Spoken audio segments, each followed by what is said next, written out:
My grandson pushed me into the lake. He laughed, calling me dramatic, as water filled my lungs and my chest constricted. My son stood watching. My daughter-in-law sipped her wine, and no one reached out to save me. They didn't see a mother, a grandmother. They only saw an obstacle, a burden standing between them, and a $40 million inheritance. But they forgot one thing. I wasn't born to be drowned. And this time, I'll be the one to write the ending. I never thought the lake behind the house, where my husband and I used to sit for hours watching the sunset shimmer on the water, would become the place where I almost died at the hands of those I called family. That day, the sky was blue, and the sun cast a golden glow on the water's surface.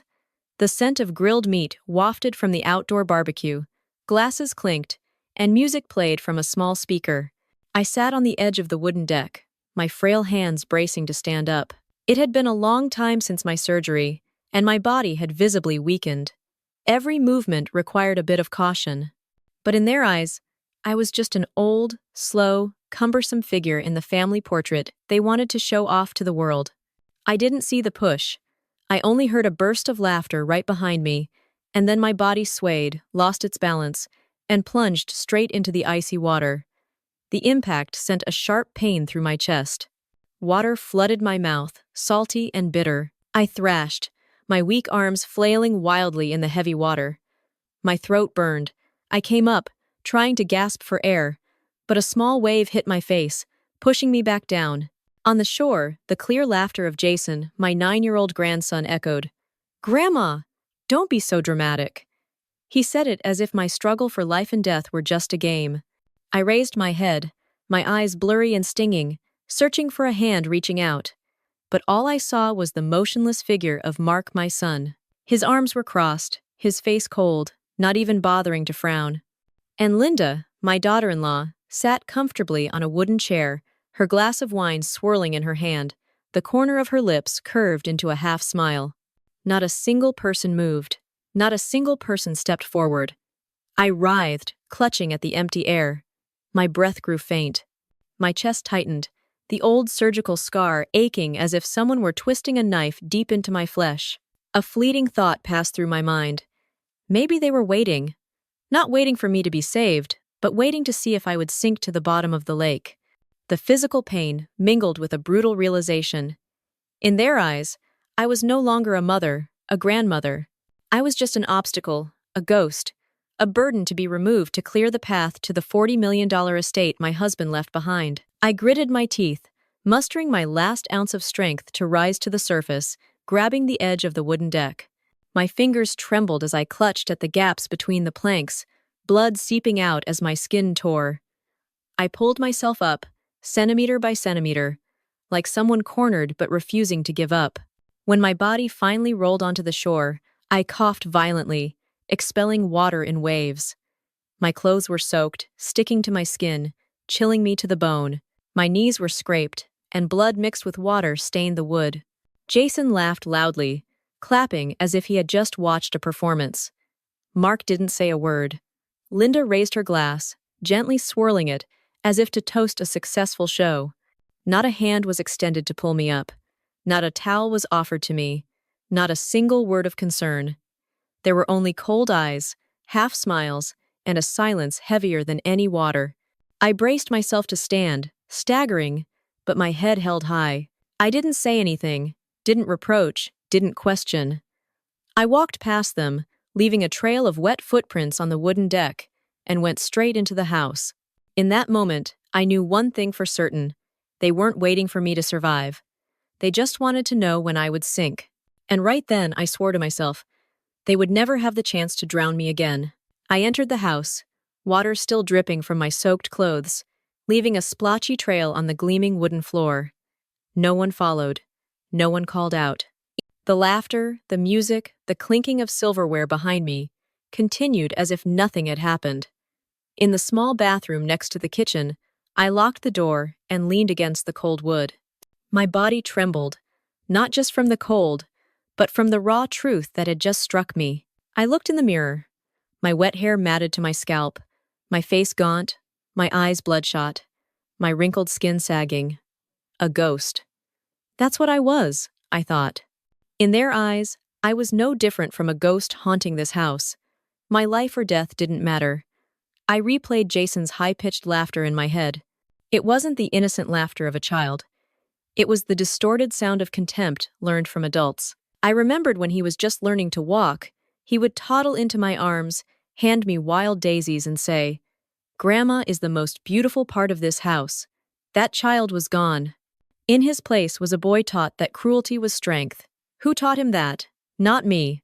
I raised him, fed him, cared for every asthma attack, and bought him an old guitar when he dreamed of being a musician.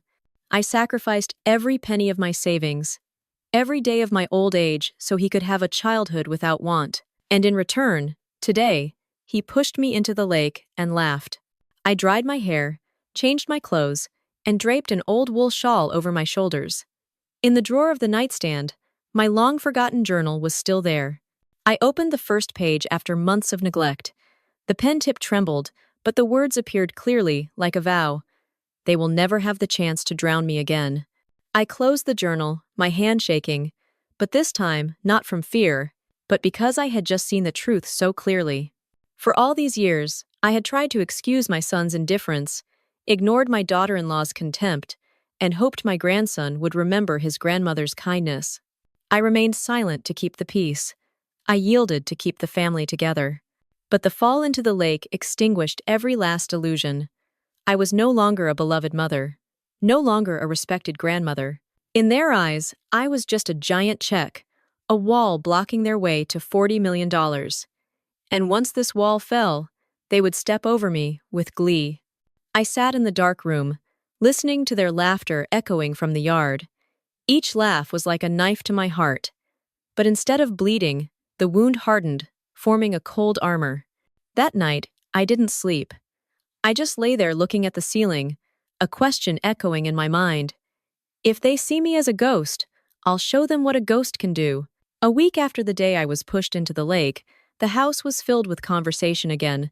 But this time, I didn't let myself be carried away by the sound as before. I learned to listen in silence. That evening, I left the kitchen, walking down the long hallway to the living room. Light spilled from the half-closed door. Linda's voice rang out, sharp and clean as a thin blade. "Why are you hesitating, Mark? For all these years, your mother has just sat on that fortune and done nothing with it. The house, the land, the company shares, the stocks. It's all worth more than $40 million. Don't you know, every day she stays here, we're losing an opportunity?" My heart stopped, my ears rang. But then Mark's voice, low and hesitant, cut in.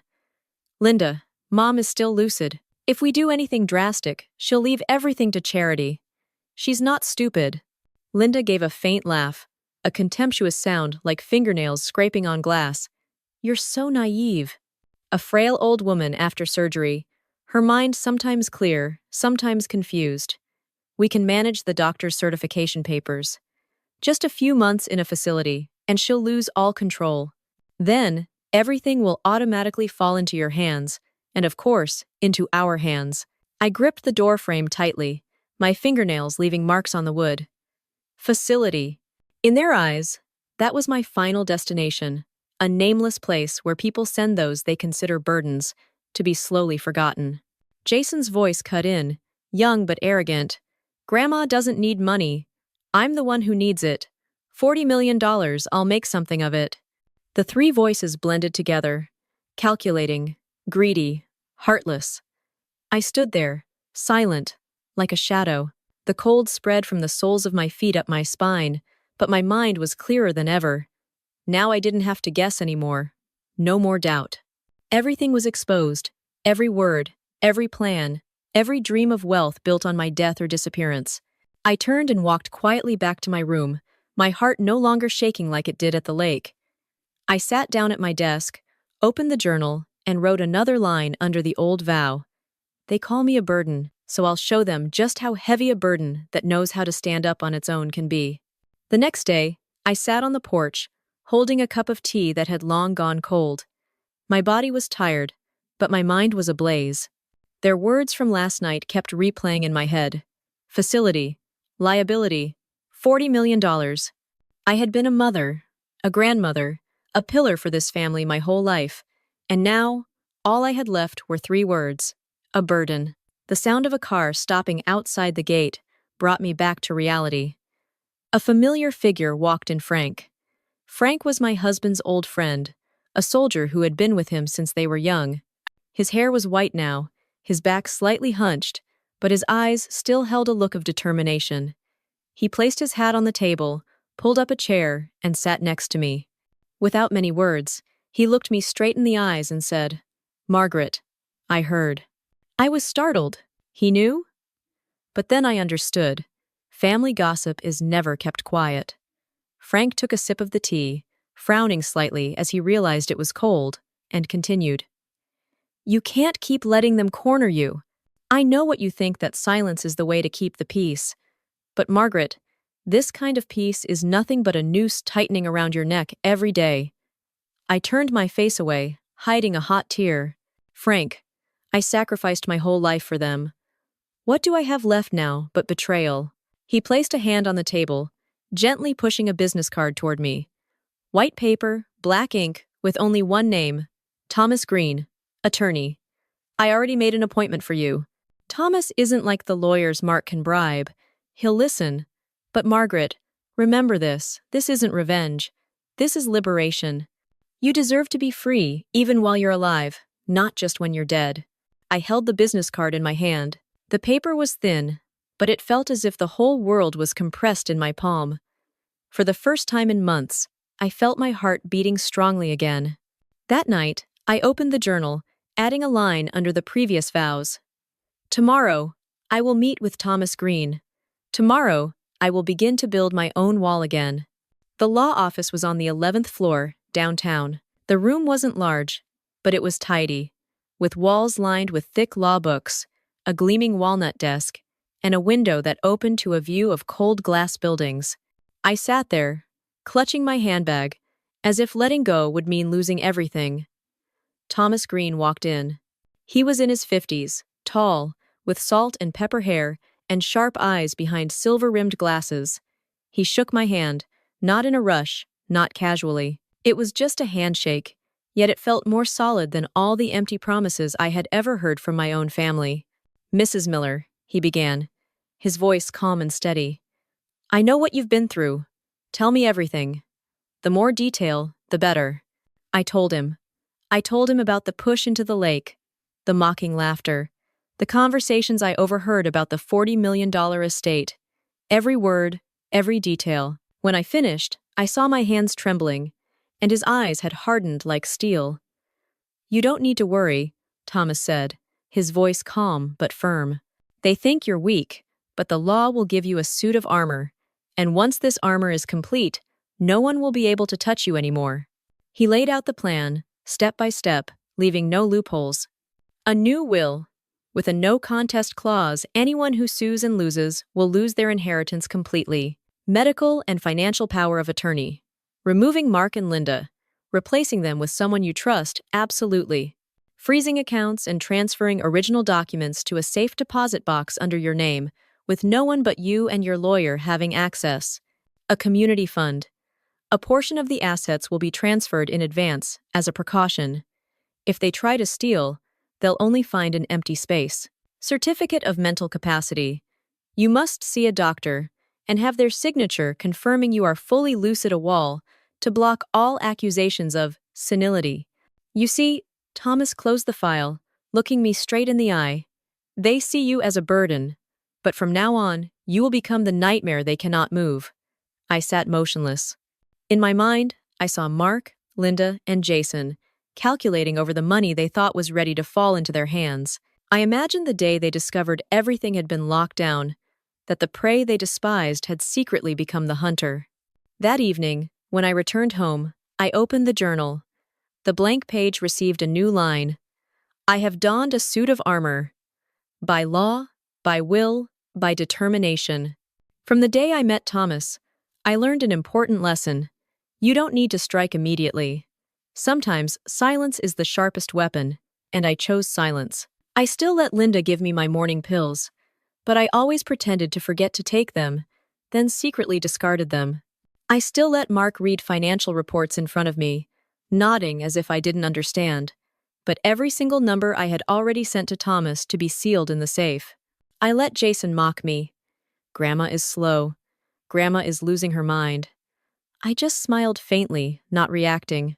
They thought I was weak. They thought I was senile. And it was this misconception that would make them reveal themselves. I started with small tests. Once, I deliberately left an envelope containing a few old checks in the living room drawer. Jason found it. His eyes lit up, and he immediately showed his mother. Linda opened the envelope, looked through it, and said quietly but clearly enough for me to hear. Only a few thousand here and there. But if we look closer, there will be more. Another time, I left a photocopy of an old deed on the desk. Mark picked it up, frowned, and then took it outside to discuss it with Linda. They didn't ask me. They didn't give it back to me. They just quietly hid it, as if it were already theirs. I sat in my room, recording every detail in my journal. Every action of theirs was a piece of evidence.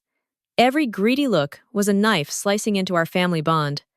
But I no longer felt pain.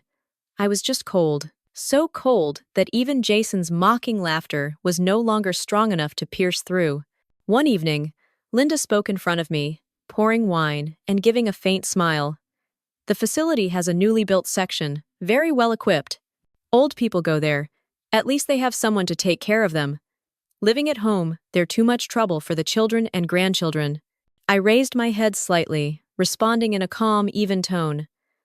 I prefer everything to be documented on paper. Linda paused. Mark frowned but said nothing. Jason burst out laughing, treating it as a joke. They didn't know that every word I said, every glance, every half-smile of mine was a screen. Behind that screen, the legal wall was already built, stronger than any fortress they could break down. That night, I sat alone, writing in my journal. I let them see a weak shadow, but that shadow is just a shell. The day will come when they face the real person standing behind it. That evening at dinner, the whole family gathered around the table. The grilled meat was fragrant, the wine glasses sparkled. Jason laughed boisterously. Linda was more heavily made up than usual, and Mark sat in silence, his eyes unable to hide his weariness. I looked at each familiar yet estranged face, feeling as if I were sitting with strangers who shared my last name. In the middle of the meal, Linda put her wine glass down, her voice soft but with a hidden meaning she couldn't conceal. "Mom, I think the facility is a good option for you. There. You have doctors and nurses to care for you.